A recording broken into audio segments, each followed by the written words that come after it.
Olá a todos e todas. Esse é um curso de psicanálise. A gente está trabalhando sobre organizações das pulsões. E aí, este tópico é sobre uma vivência pulsional, dos primeiros objetos, que é a figura do eu. Em psicanálise, a gente não tem o eu como sujeito, a gente tem o eu como objeto. E esse objeto ele só pode ser constituído na constituição do narcisismo. Então, a ideia que tem ali na primeira tópica freudiana, do pré-consciente, da consciência, ele tem a ver, ele está ligado com o fenômeno do narcisismo. Então é preciso a gente entender o fenômeno do narcisismo e articular ele como é que ele está ali ligado com alguns dos nossos processos psíquicos mais íntimos, e às vezes mais expostos e presentes na vida social. Então a gente vai passar pelos seguintes tópicos, na seguinte lógica, o lugar do eu do aparelho psíquico freudiano, o narcisismo é a imagem fálica, como é que se articula essa imagem fálica na constituição do objeto psíquico do sujeito e a constituição do sujeito, como é que fica o narcisismo primário e secundário na constituição subjetiva. E por fim a gente vai utilizar aí o narcisismo e os fenômenos das massas, como é que funciona. O narcisismo é muito utilizado por Freud para entender os processos da vida pessoal, da vida subjetiva, da vida coletiva, como é que essa ideia de Jung ele associa na subjetividade quais são os mecanismos, E aí é interessante a gente notar de onde que vem o processo do narcisismo na vida cotidiana, que o narcisismo é uma espécie de tela, uma forma de mascarar os nossos desejos, de dar uma cara para os nossos desejos, e essa cara ela vem de uma certa projeção nossa. Então daí que toda ligação que a gente tem com o objeto da realidade, todo objeto que a gente escolhe com a cara narcísica, principalmente os nossos objetos de amor. Os nossos objetos de amor, eles têm a ver com o nosso amor próprio, eles têm a ver com a projeção da nossa história, a projeção da nossa máscara, dessa ilusão que a gente tem de inteiro, de perfeição em outra pessoa. Então isso aí também está ligado aos nossos objetos de realidade e nossos objetos de amor. Então é por aí que o narcisismo se localiza. Primeiro, localizar onde que está a função do eu, onde que está a função egóica no aparelho psíquico. Primeiro, a função do eu ele está muito ligado ali na primeira tópica à dialética do princípio do prazer e o princípio da realidade. Então, ele vem ali na medida de tentar regular o princípio do prazer. E aí, Freud, ali nos 3 primeiros ensaios que a gente viu, ele falou o seguinte, que o sujeito, ninguém nasce com o eu, ninguém é provido com o eu. E depois a gente tem ali a teoria de Vallon, que prova um pouco isso, que a criança ela tem um certo momento na sua constituição que ela não se reconhece no espelho, ou seja, ela não se reconhece pela própria imagem. Então, quer dizer que essa imagem que a gente tem do eu, do objeto da realidade, ela é uma imagem que se tem a constituir. Ela não é dada, ela é constituída, ela passa por um processo. E esse eu, ele está no mecanismo de uma certa escolha objetal, na medida que é necessário que o desejo ele satisfaz por qualquer objeto, a pulsão ela se satisfaz por qualquer objeto. Entretanto, ele é necessário escolher um objeto mais adequado à realidade, mais adequado à cultura, mais adequado aos crivos do outro. Então, a escolha, o princípio da realidade tem muito a ver com autorização com o outro, aos métodos de educação, aos métodos culturais, né? Tentar achar um objeto dos métodos culturais. E aí é lógico que esse objeto que se encontra na realidade não é o mesmo objeto do desejo, e esse objeto do desejo, por sua vez, ele é, na verdade, uma alucinação, né? Então, todo objeto que se encontra na realidade, ele está submetido a essa frustração, né? De não ser objeto do desejo, e o objeto do desejo não ser exatamente aquilo que o sujeito julga que vai completá-lo, né? E aí, é interessante também que, na primeira tópica, essa função do princípio da realidade, né, ele está ligado a esse adiamento do prazer, quer dizer, as escolhas do sujeito com relação aos objetos, né? Então, esse adiamento das escolhas, né? Então, Freud ele coloca como exemplo que a cultura ele está fundamentada no adiamento do prazer. Se a gente olhar os processos de educação, né? Um horário para comer, um horário para dormir, etc., né? Os nossos processos escolares, né? De ter que adiar, né, o horário de defecção, quer dizer, da nossa própria educação esfinteriana, né? Então, Freud ele coloca o princípio da realidade com essa conjunção, vamos dizer, de analidade, quer dizer, de ter que retardar os objetos da realidade, né? Tem que adequar o desejo a esse adiamento da satisfação, né? E aí é muito interessante o seguinte, de que o princípio do prazer, ele reza por um adiamento do prazer, né? Mas esse adiamento do prazer também provoca uma tensão no aparelho, né? Então é muito interessante que toda satisfação ele tem a ver com adiamento do prazer, né? Não se pode ter prazer a todo custo pela dialética do princípio do prazer e o princípio da realidade. E ao mesmo tempo, esse adiamento ele provoca dor, né? Então é interessante a gente ver, né, que todos os processos sociais, né, todas as relações institucionais, relações religiosas, elas estão ancoradas num certo adiamento. Mas esse adiamento nos produz dor, né? Eu não posso gastar todo o meu salário no início do mês, porque no final do mês ele vai faltar, né? Eu tenho que trabalhar um mês inteiro para produzir meu salário. Então, todo o processo aí, regido pelo princípio da realidade, ele está ligado a uma satisfação mais adequada, uma satisfação, vamos dizer, autorizada pelo outro, né? E todos os nossos processos egóicos, eles também vêm por isso, né? Por essa autorização pelo outro. Por exemplo, quando você está diante, por exemplo, de um objeto da realidade, diante, por exemplo, de um pai, se muda até o semblante, ou seja, se muda, então, né, a identificação, né? Se muda a cara, se muda o rosto, né? E esses rostos, essa identificação, elas estão conforme a instituição que a gente está presente. Não se comporta na família, assim como não se comporta com os amigos, da mesma forma que comporta com os amigos. Esse semblante, essa forma de nos mascarar, ela é modificada conforme a estrutura, conforme o grupo social, né? E aí, Freud vai colocar também a função do eu no nível da identificação e da projeção.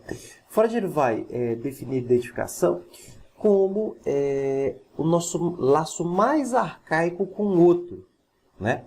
E esse laço mais arcaico está em assumir desse objeto um traço, né? Identificar com esse objeto.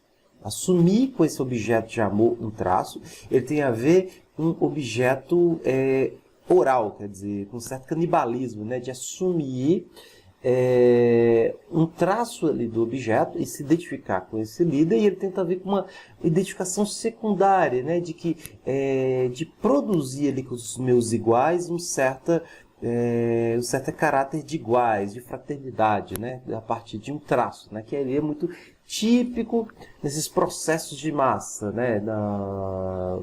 Na questão das torcidas, nas religiões, nossa identificação institucional, né? Mas a identificação, ela produz também uma certa eleição de um certo inimigo, né? De um inimigo, né? De uma certa organização de um inimigo próximo. Então, Freud também colocou os processos identificatórios com o chamado narcisismo das pequenas diferenças, né? Com essa tendência do ser humano de criar massas, criar grupos, né? Através de uma identificação com o líder e de uma identificação secundária, né? Com a fraternaria, e ao mesmo tempo com a eleição, né, de um grupo próximo com o caráter de tentar jogar o que eu não assumo, o que eu acho de horrível em mim, nesse segundo grupo, né? Então, todos os processos de identificação, todos os processos grupais, eles têm uma tendência também segregatória, né? E uma tendência também de rivalidade. Então, o grupo ele tem uma tendência, primeiro, de eleger outros grupos, né, como rivais, e ao mesmo tempo com um processo de segregação e uma tendência e por consequência disso, todo grupo ele tem uma tendência a se desfazer, a se desmoronar num certo momento, porque essa identificação ele tem um certo caráter frágil. Na primeira tópica também, as relações narcísicas, eles têm muito a ver também com nossas escolhas amorosas. Então, todos os objetos que a gente escolhe, principalmente os objetos da paixão, que está mais ligado ao narcisismo, ele está ligado também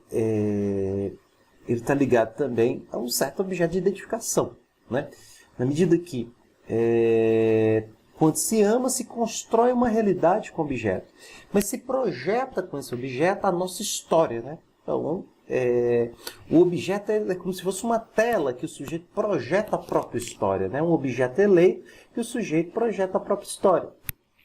Mas aí que tem umas coisas interessantes, né, no projeto, na questão amorosa, né? Que esse objeto não é só objeto de projeção, né? Se demanda também do outro esse amor investido, né? Na medida que quando se cai o objeto da paixão, o eu também se destrói, né? Esse eu que é função de criar a realidade, ele também se destrói. E é por isso que a queda da paixão ela é tão devastador, né? E ele tem a ver também como, primeiro, eleger como aquele objeto aquilo que supostamente nos completaria, né?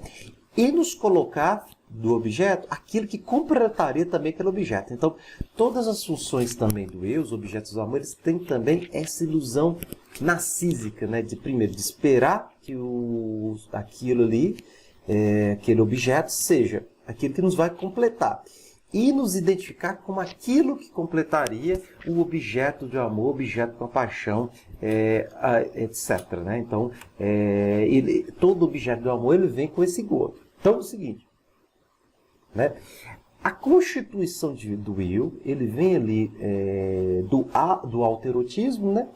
Que é um conceito que Freud ele cunha nos 3 ensaios, de que no momento ali, momento especial ali da constituição pulsional, a pulsão ela não tem um eu, né? O eu ele tem essa característica por organizar nossos objetos da realidade. Ele é um dos nossos primeiros objetos da realidade e, né, ao mesmo tempo ele organiza os outros objetos pulsionais, né, a partir dele, né? E ali no autoerotismo não se tem um objeto, então o sujeito ele não tem a ilusão de complementariedade, ele não tem essa ilusão de completude, ele não tem um eu constituído, né? E essa ausência do projeto de constituição do eu, ele está presente em algumas patologias, por exemplo, a esquizofrenia, né? A esquizofrenia não se tem um eu constituído, né? Se tem, então, um eu quebrado. Então, a ideia de esquizo é de um eu quebrado, né? Então, se não tem uma vivência corporal inteira, não se tem uma vivência egóica inteira ali no autoerotismo, ou seja, não tem um objeto, né? As funções, elas se satisfazem nas próprias ondas erógenas, né? E ali, pela constituição do aloerotismo, né? Então a gente tem como essa visão egóica como nossos primeiros objetos amados, né? Então, ele vem do aloerotismo, quer dizer que é um investimento fora, um investimento objetal. E esse investimento ele vem de uma certa ilusão de completude, né? Então é o seguinte, se a gente entender essa ilusão de completude, ele vem pela constituição do falo, né? Porque o falo, né, a gente viu que há uma confusão em psicanálise com essa ideia de falo, como se o falo fosse um pênis, né? O falo ele não vem com esse pênis, ele vem com essa vetorização do significado do desejo do outro, né? Então, quando o sujeito ele se identifica, quando está em questão como a resposta do que é o desejo do outro, né? O falo aparece, né? Então o falo ele vem com essa ilusão da resposta do que o outro deseja, né? E aí essa primeira resposta fálica, né?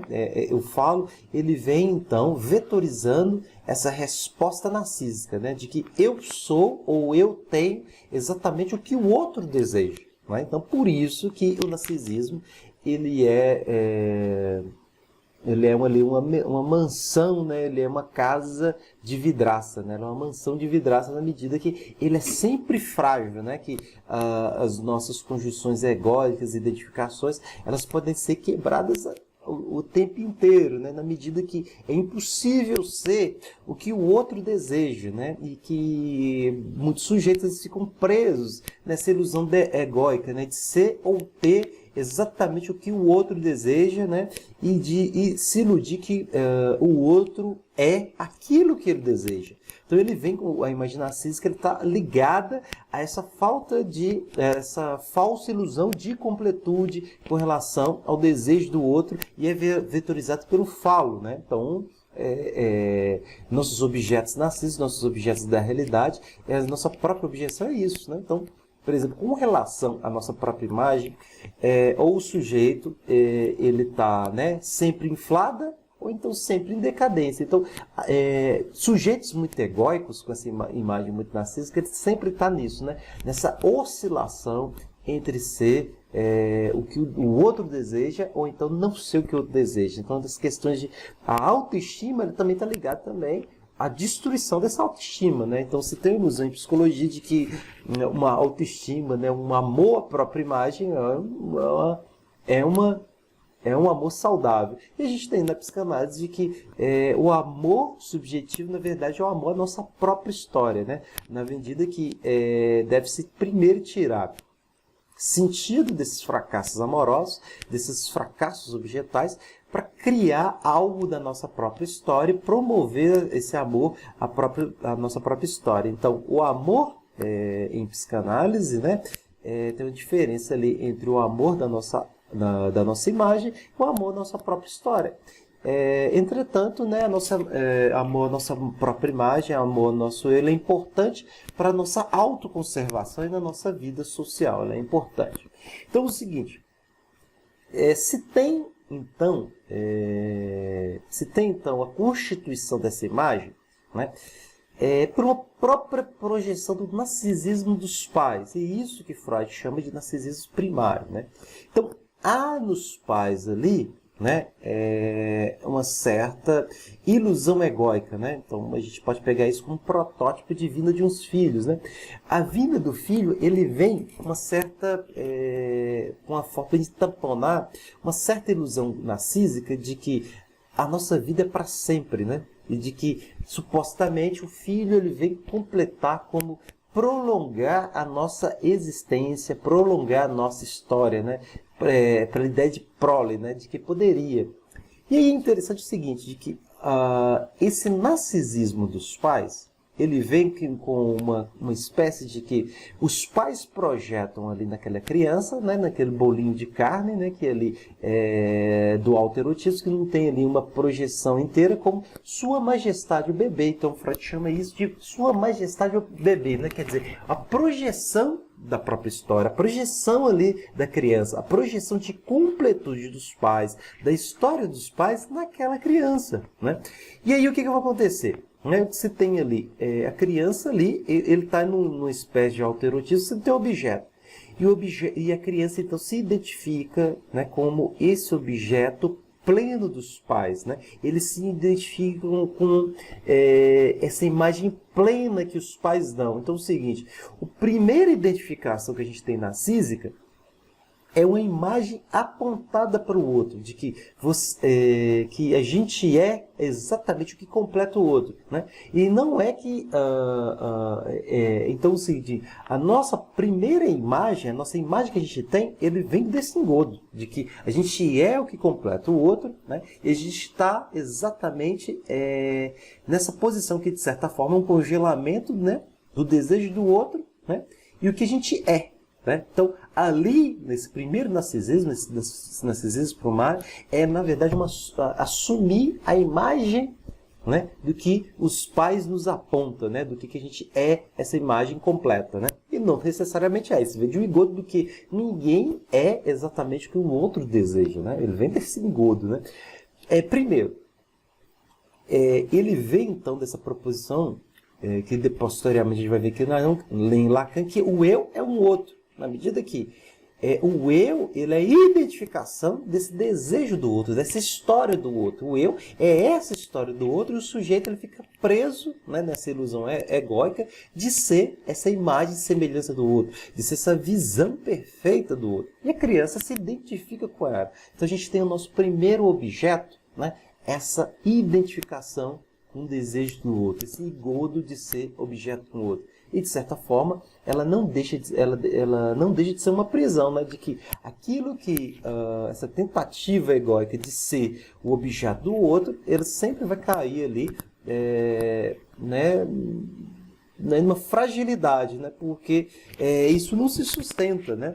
E aí, isso aí, essa primeira identificação, ele está em que Lacan chama de estádio do espelho, né? Então, para que a criança ascenda, né, desse autoerotismo, né, essa ausência da imagem no outro, essa ausência da imagem completa, onde você tem ali um corpo totalmente despedaçado do autoerotismo, onde que as pulsões se satisfazem nas zonas erógenas, em poucas zonas erógenas, né, e zonas erógenas isoladas, você tem investimento nessa ilusão narcísica, nessa ilusão corporal, e então se tem a partir daí, né, um investimento em uma organização pontual em uma imagem, né? E essa organização em uma imagem, ela vem pela ilusão fálica de ser o objeto do outro, de ser exatamente o que o outro deseja. Então, todo narcisismo, ele na verdade, ele vem de uma ilusão, mas ele é ao mesmo tempo uma prisão de ser o objeto do outro, né? E é interessante que, assim como todo desejo, e o desejo ele vem, o desejo ele é erradio, né? O desejo ele é vagabundo, né? Vagabundo no sentido daquilo que vaga, aquilo que está além de qualquer objeto, né? Não existe objeto que satisfaça totalmente o desejo, né? E ali, num certo momento, né, o outro vai apontar de que o objeto, que o sujeito não é o objeto que o completaria, que o desejo do outro está alhures, está em outro lugar, né? E então, o narcisismo é sempre essa imagem de quebra, né? Da própria imagem, né? De que eu não completo o outro, né? Que a minha imagem pessoal ela não se quebra, que ela não completa totalmente aquele outro, né? Então ali você tem ali então uma quebra. Então essa ideia de autoestima, ela é sempre ou 8 ou 80. Ou o sujeito ele é o que completa o outro ou que não é, né? Porque ele vem dessa ilusão egóica de que supostamente teria um objeto que completaria o outro. E a gente viu então que isso é frágil, né? Isso se quebra durante a realidade, se quebra nos nossos processos de vida. E o que vai acontecer? Vai acontecer então o que Freud chama de narcisismo secundário, né? Quer dizer, uma identificação secundária, né? Que se pegar, vamos dizer ali um traço, né? Um caco ali do que ficou do eu ideal, ou seja, do narcisismo primário, né? E se identificar com ele. Isso vem muito referência no complexo de Édipo, né? Nessa tendência de pegar um traço ali, né? De um objeto amoroso, né? Por exemplo, o pai ele pega ali um traço, o filho ele pega ali um traço do pai para se mascarar, né? Para se identificar e deixa mais evidente um desejo por um outro sexo, né? Ou seja, em psicanálise, a identificação, né, e o desejo ele vai para o outro lado, né? Então, o que é o narcisismo secundário? É uma certa insígnia, né? Uma certa identificação, vamos dizer, uma certa resposta do que o outro desejaria, do que o outro desejaria que eu fosse. E o que acontece, né? Essas máscaras, elas estão em todo o nosso jogo social, né? Então, todo o nosso jogo social, por exemplo, ter um diploma, nossa idealização de família, etc., ela vem com essa identificação. Ou seja, o narcisismo secundário é uma espécie de motor para o desejo, né? Aquilo que eu tenho que ter, né, para que supostamente eu me estaria completo, né? São respostas do outro que supostamente me completaria. São respostas do outro, vamos dizer assim, do que eu desejo e de que o que eu tenho que trabalhar para conseguir que ele está completo. Então é o seguinte, todos os nossos jogos sociais, por exemplo, casar, formar, ele tem a ver com esse ideal de eu, né? E também o encontro dessas idealizações, por exemplo, ter um diploma, ele nos completa, mas ele movimenta o nosso desejo, né? O casamento, ele não nos completa, mas ele movimenta os nossos desejos, né? Então, essa tentativa de responder sobre o que é o desejo do outro, a partir da identificação do ideal de eu, né? Ele põe máscaras no nosso desejo e, ao mesmo tempo, ele coloca o nosso desejo em movimento, né? Ele coloca ali o nosso ser, né, numa certa transição, num certo trânsito, né, num certo deslocamento no mundo social. É claro, né, que nenhuma dessas idealizações elas nos satisfazem, mas ao mesmo tempo elas dizem do que a gente é e elas colocam o nosso desejo em movimento, né? Eles ali estão nesses sonhos, nessas idealizações, elas não são o nosso desejo, mas colocam ali em cena. Então, por exemplo, se uma pessoa ela tem uma idealização do corpo, tem um processo, tem um trabalho ali para o sujeito deslocar para chegar até esse ideal. E quando se chega nesse ideal, né, não se completa. Então é necessário movimentar entre outras idealizações. Então a identificação com o ideal de eu é um traço, né, do outro que eu pego para mim, né, que supostamente responderia o que é o desejo do outro e colocar meu desejo também em movimento, né? Então isso aí é o narcisismo secundário, né? Quer dizer, o que o outro, né, o que eu tenho que fazer para ser objeto do outro, né? O que eu tenho que movimentar, o que eu tenho que trabalhar para ser exatamente o objeto do outro, o que eu tenho que ter para ser objeto do outro. E esse aí coloca a idealização ao infinito e sempre ao futuro, né? O desejo do outro, o ideal de eu, ele pode vir com dois motivos. Por exemplo, ele pode ser com uma idealização que a gente nunca vai alcançar, né? Como se fosse um burro querendo chegar sempre naquela insígnia, né? Então, nesse movimento, o sujeito vai ficar sempre insatisfeito, né? Porque esse apontamento, né? Essa direção que o outro dá, ninguém vai chegar. Porque não tem como satisfazer plenamente o desejo do outro, né? E isso vem muito na ilusão das nossas instituições, né? Achar de que eu vou conseguir aquele corpo perfeito e com relação ao corpo ninguém está satisfeito, de que eu vou ter uma realização completa no mundo do trabalho, de que eu vou ser exatamente o que o esposo deseja, etc. Tá? Então, o ideal de eu, ele vem então com, vamos dizer assim, com essa cenoura na frente do burro, né? De tentar segurar alguma coisa muito pesada e de nunca chegar nesse ponto, né? E ao mesmo tempo, ele pode ser um motorzinho de um barco, né? No sentido assim, de que eu nunca vou ter o desejo do outro, mas essa idealização, ela me movimenta para eu tentar ser e para eu tentar atingir isso, né? Por exemplo, né, nos estudos, né, um diploma de psicólogo, né, de graduação não nos completa. mas ele nos coloca em movimento para atingir determinadas algo do desejo, né? Então, a idealização não é o desejo, mas ele fala de algo dele e coloca o nosso desejo em movimento. E é que é uma situação ausente na depressão, né? Na depressão, tem ali uma ausência do ideal de eu, e por isso que o desejo ele fica totalmente paralisado, ele fica totalmente fixado, né? Esses mecanismos da idealização e do ideal de eu, ele está muito ligado aos mecanismos de massa, né? Por exemplo, né? Se tem então o amor a um líder, né? E se identifica com um traço desse líder, né? Que está muito ligado à política, né? Então se ama um certo líder, né? Como se ele apontasse todo o sinal da plenitude e ele nos apontasse ali o caminho da nossa realização pessoal. O que é interessante nisso? De que todo fenômeno de massa, todo fenômeno coletivo, ele tem uma certa, vamos dizer assim, renúncia da minha subjetividade. Não é? Porque a minha subjetividade ele sempre implica uma diferença com o outro, né?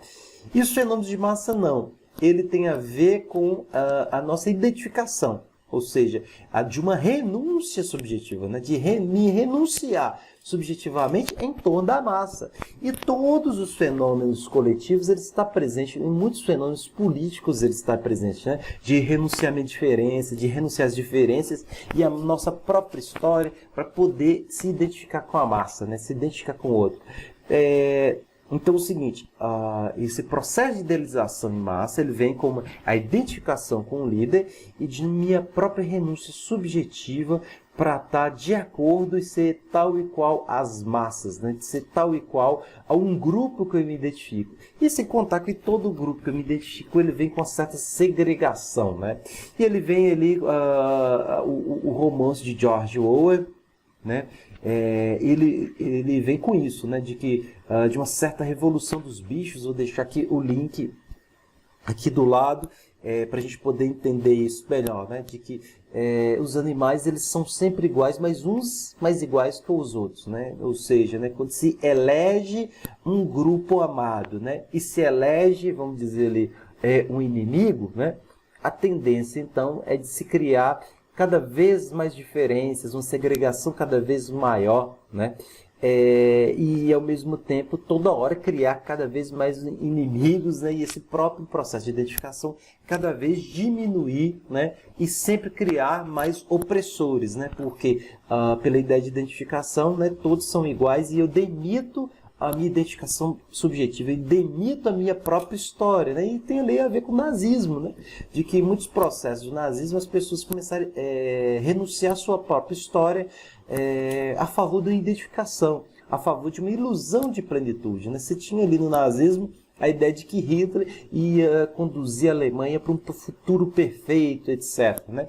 E aí vem nessa ilusão, essa lição que a gente vê para a ideia de narcisismo, né? Não existe como eleger um líder, né? Aquele que nos completaria, que daria a resposta dos nossos desejos, né? Pela identificação não se tem a resposta total dos desejos, porque isso é ilusão, né? Porque frente ao desejo não existe uma resposta total, cada um tem que procurar a sua resposta. E ele também está aí na nossa vida política, né? E eu vou terminar exatamente